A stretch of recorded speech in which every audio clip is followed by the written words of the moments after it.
How's it going, everybody? My name is John, and I am your JME World Champion. But today, we're going to put the belt down, as today is about a classic pay-per-view as we review the very first Royal Rumble pay-per-view in Royal Rumble 1989.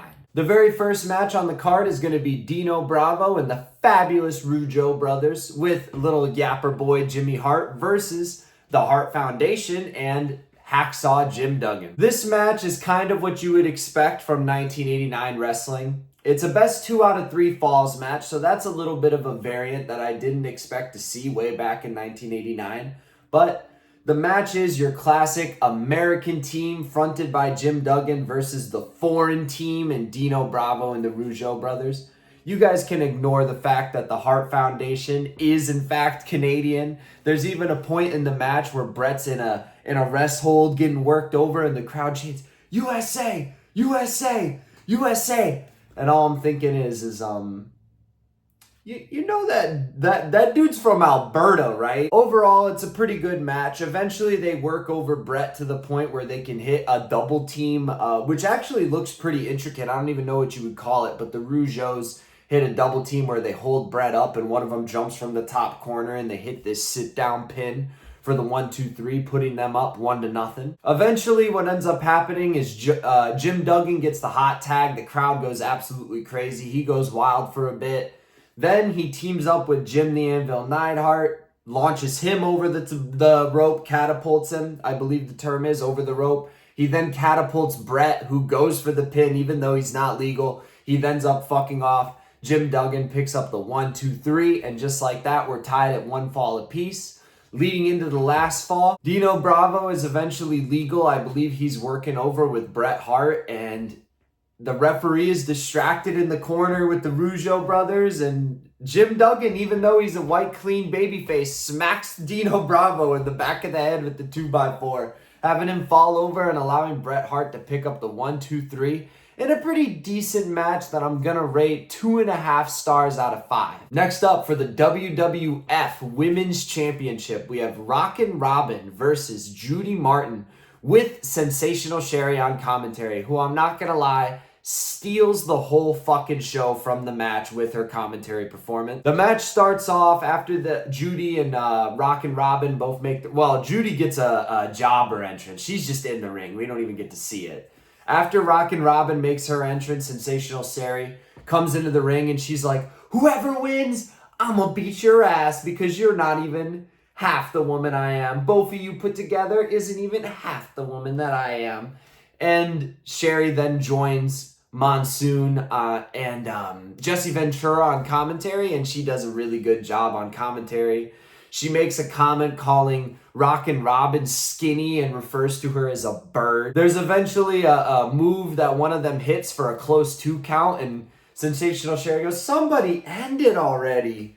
The match eventually does end with Rockin' Robin retaining her WWE Women's Championship. In another match that I'd give 2.5 stars, I probably would have rated this one a little bit lower than the other match, but Sensational Sherry does make this match while on commentary. After this, we have a very Vince McMahon Royal Rumble 1989 looking 1980s looking event here, where we have the Ultimate Warrior versus Rick Rude in a pose off or a flex off, yeah.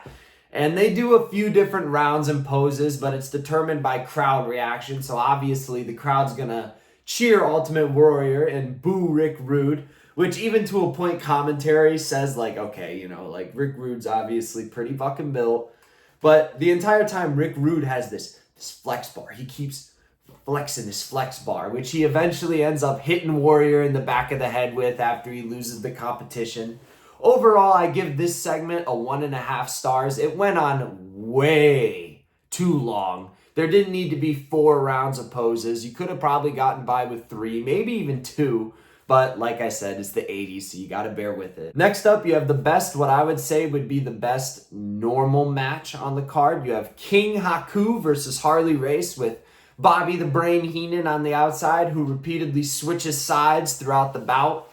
Anytime Haku takes advantage, yeah, Haku, kick his ass. Harley Race takes advantage, yeah, let's go, Harley, let's go. So Bobby the Brain Heenan working his classic heel magic. The match most notable spots is when Harley Race hits King Haku with a pile driver on the outside of the ring, and this match has good atmosphere for it because as a wrestling fan who's listened to the stories and tried to get into the history, I know that Haku and Harley Race are two of the real life toughest sons of bitches that the WWE has ever seen. So you have a very hard hitting match with the pile drivers, with the chops, with the blows, and it is a good match. Eventually results in a Haku victory after he whips Harley Race back and forth on the ropes, makes him run it, and hits what is almost a super kick you would see now from like, you know, the Tongans on current SmackDown and Raw. Hits a quick thrust kick, they call it, to put Harley Race away for the 1-2-3, leaving with Bobby the Brain Heenan, who was a little bit of a snake throughout the match. But hey, what you gonna do?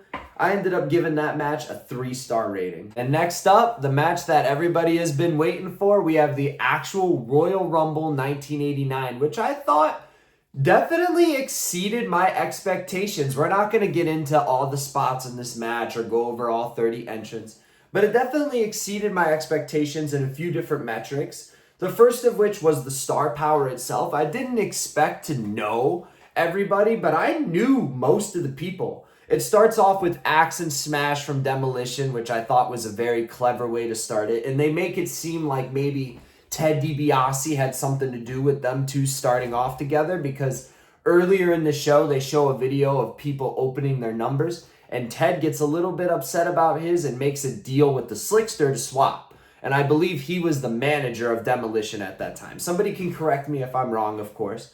But I believe that resulted in DiBiase swapping from number 1 till eventually he comes out at number 30. Andre ends up coming out at number 3. Mr. Perfect comes out at number 4. And all I'm thinking is wow, I really know everybody. By the time number 7, number 10 comes out, you have Jake the Snake Roberts, Shawn Michaels, one of the Bushwhackers. It's like I know almost everybody in this Rumble. Notable during the first part of the match, I would say, is Andre's show. He eliminates at least 3 or 4 people, including Jake the Snake Roberts, who comes back at around number 10 and scares Andre with a snake. He literally brings a snake in, throws it in the ring, and Andre goes, whoop, and jumps over the top rope, eliminating himself. He says, fuck that, I want nothing to do with the snake. Macho Man comes out at number 15. He does a lot of fighting. He ends up fighting the Brain Busters, which is going to be Arn Anderson and Tully Blanchard. Hogan comes out shortly thereafter at number 18. Hogan saves Savage. It looks like the Mega Powers are going well. Before the match, there was an interview with Miss Elizabeth saying that, you know, who are you rooting for in the match? And Miss Elizabeth couldn't decide. Oh no, is it going to be Hogan? Is it going to be Savage? I don't know. And eventually, the Warlord comes out at 21 with one of the most infamous eliminations of all time, being eliminated by Hogan right as he enters, which is a record that stood for another 20 years until Santino broke it. And right after, he turns around, takes out Bad News Brown, and in the same time, pushes Savage over the top rope, which I know fans would argue about this back in the day. To me, looked like Hogan did it intentionally. It looked like he did try to throw Savage over the top rope, or at least Hogan should have known better. From where Savage is and Bad News Brown is on the rope, you can tell that if you throw over this guy, this other guy is going to go over. So it looks legit. Savage seems to think so too as he rushes back into the ring. Him and Hogan argue as nobody enters the Rumble for fucking minutes and minutes. Eventually, Miss Elizabeth comes out. She's trying to quell him down, settle Savage down. They're pushing, they're shoving. Savage is pointing his finger. Hogan's pointing his finger. And Miss Elizabeth eventually eases it down as they go to shake hands. Finally, number 22 comes in as it's the big boss man, followed by number 23, which is Akeem. They work together to eliminate Hogan, which is a big deal. But moving along, number 27, we have our winner finally coming in is Big John Studd. Number 30, we have Ted DiBiase, who clearly, obviously, we can presume bought the spot at number 30. The final three ends up coming down to Ted DiBiase, Akeem, and Big John Studd. Now, take in mind, Akeem has been built as a pretty big deal up until this point in the match. He eliminated Hogan. He's squared up with Beefcake. He's squared up with John Studd. He's been dealing with him the whole match. John Studd, no shit. In the most ridiculous spot in the whole match, does this. He goes like that's the force of the punch. And Akeem, this big 400-pound looking dude, just climbs over the top rope and leaves to a massive pop. The biggest pop of the whole night. Even bigger than when Hogan came out, when Savage came out, when anybody else was eliminated. This massive pop for this terribly botched looking elimination.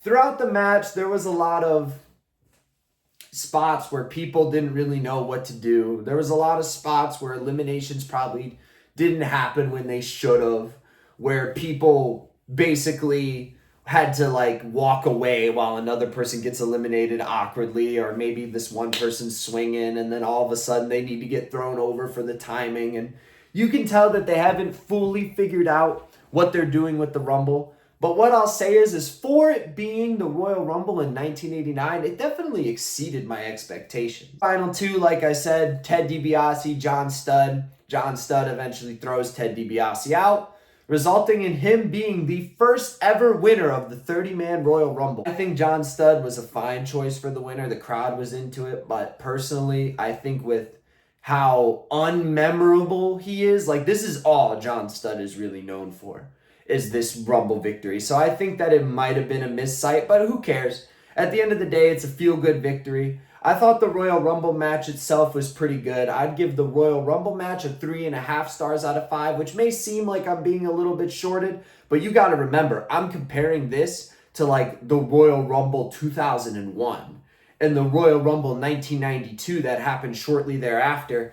And they are significantly better. You have less of these botch spots that you're going to notice. Like in 92, you have more of a story being told. In 2001, there's a point where commentary fucks up and they confuse Rick Martel with Tito Santana. And they tell you that one person got eliminated, but the other person's actually there, which they end up correcting. And it's just all complicated. The match is all over the place.